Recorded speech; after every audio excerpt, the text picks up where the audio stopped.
Good afternoon, I'm Scott and this is Rick, and here we are at 96 National Historic Site, and Rick and I both are dressed in, the correct term is clothes, because a lot of soldiers in the American Revolution wore uniforms, but we're not wearing uniforms today.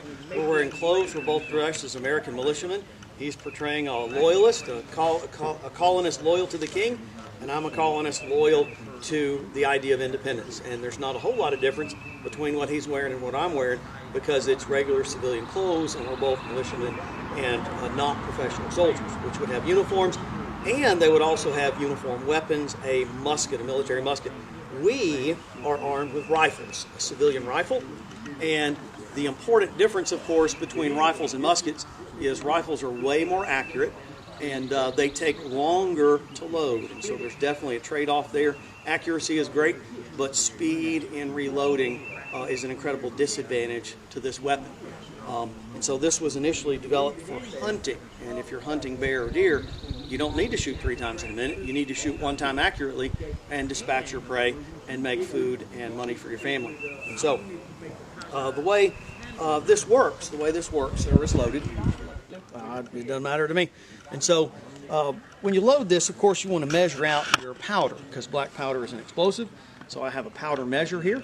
If I were sitting in my 18th century deer stand or whatever, or if I actually take this to a deer stand, which I do, I would measure out my powder.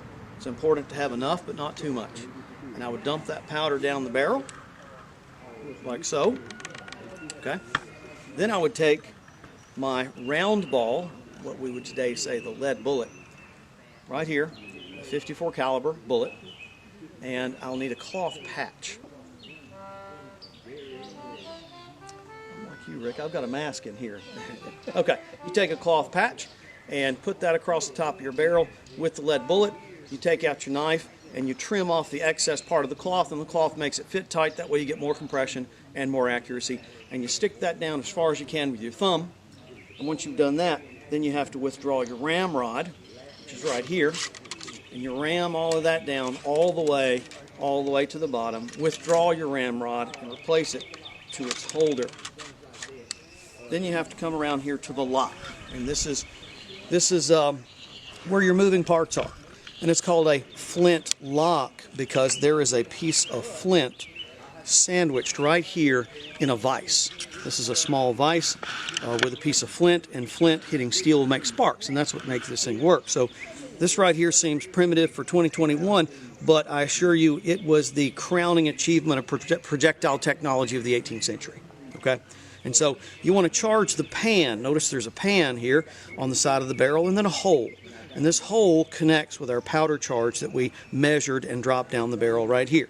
So we want to uncap the powder horn again. We want to charge the pan.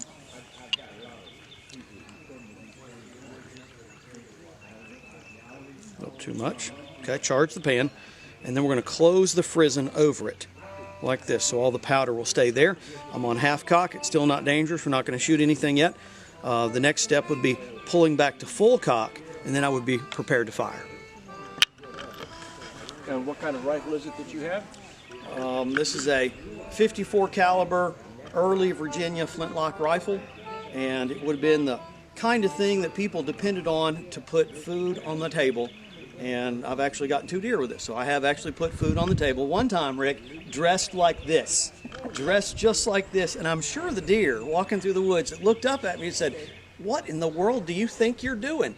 And I was like, "Thank you for pausing right there." It was just perfect. So it was a merciful shot and a good series of meals. Covers off. Full cock. Ready. Aim. Fire!